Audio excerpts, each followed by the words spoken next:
If you want to organize something, if you want to remember it, then it's a good idea to write it down.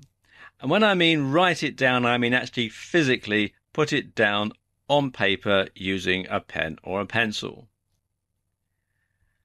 Years ago, I used to work with this guy, and he used to carry a little notebook and a pencil around with him. And whenever you asked him something, or whenever he needed to remember something, or if you gave him something to do, he would immediately get out this notebook and he'd write it down. And I once said to him, "Why do you write everything down, Charlie?" And he said, "Well, it's because my pencil's got a better memory than I have." And you can't argue with that. But the thing is, when you write something down, you're more likely to remember it. So even though Charlie used to write everything down, he didn't often have to refer back to this notebook because it made it easier for him to remember it. And this is because the act of physically writing something down causes two separate parts of your brain to become involved in the process of remembering, making it less likely that you'll forget. I notice lots of people these days use electronic devices to take notes. You often see college students taking laptops or tablet computers into lectures, and there's all sorts of things you can get for your smartphone that makes it easier to simply tap out a note. But the thing is, it doesn't trigger the same part of your brain that writing something down does. It's hard for a layman to explain it really, but it just works better. In your mind, you're more likely to remember something if you've actually physically written it down on paper. It's just the way that your brain works. And so while electronic devices can be a lot more convenient, they don't often work as well. Now, when you're writing something down, probably the best thing to do is to carry around an old-fashioned notebook or a diary and a pen or pencil, and then you can make a note of things as and when.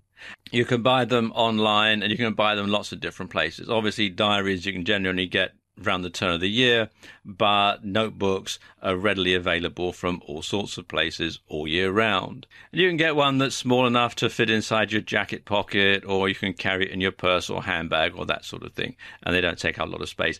And you can get it out and just write down your notes as and when. Now, my favorite organizational tool, particularly when I'm collaborating with others and we're working in the same office, is a wall planner. And as you can see, they are very cheap. This one here is £2.99, which is about $5 US. And if I zoom over here, you can see what it is. It's just basically a whole year's calendar spread out in little squares all the way across. And you have a regular calendar at the side as well that you can refer to. And you can use this. These are generally write-on, wipe-off type boards. And you can use these to block book events. So I know when I'm going to be making a video, I can block in a whole area where we're going to be away shooting, or if I'm going to be recording a video like this, I'll know that I won't want to schedule any meetings or anything else like that for this particular time. And I'm going to know when people's schedules are in conflict. I'm going to know when people are going to be away on holidays or vacations and that sort of thing. And it just means that you can plan a whole year ahead at a glance, and it's a very, very useful tool. And I certainly, since I started using one several years ago, I really would find life very difficult without it. Another thing that you can do is just to write out an old-fashioned to-do list. A piece of paper and a pen, write to-do, and then you number them 1, 2, 3, 4, 5, or however many tasks you have to do. And then you can rank them in order of importance, and then when you've done them, you can simply scratch through them, and then you'll know that that task has been accomplished. And it's a very good way to keep organized because you'll know exactly what you have to do, what you've done, and what still needs doing. Another old-fashioned and very well-used tool to write things down on and to use it to organize your time and to organize your life are Post-it notes. Now, the humble post-it note, well, it's been around a long time and it often gets overlooked, but it is actually very, very handy.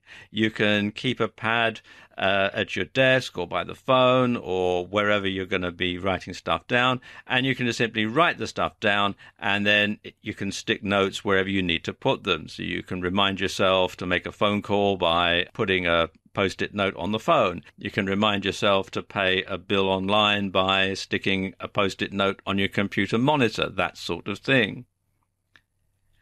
And if you're collaborating with other people, you can also use them on a notice board or on a pin board, or just simply a spot on your office wall where you can organize these post-it notes, and you can simply put the post-it note up for people to read. And of course, post-it notes come in different colors. There's not just the plain standard yellow anymore. You can get all sorts of different colored post-it notes. And so you can color code your post-it notes so different things can have different colors and there can be different meanings and so on. And you can use that as a really good way of getting organized. But the key here, of course, like we said at the beginning, is to make sure that you actually physically write it down. It doesn't matter if your handwriting isn't neat, just as long as you can read it and other people can read it too.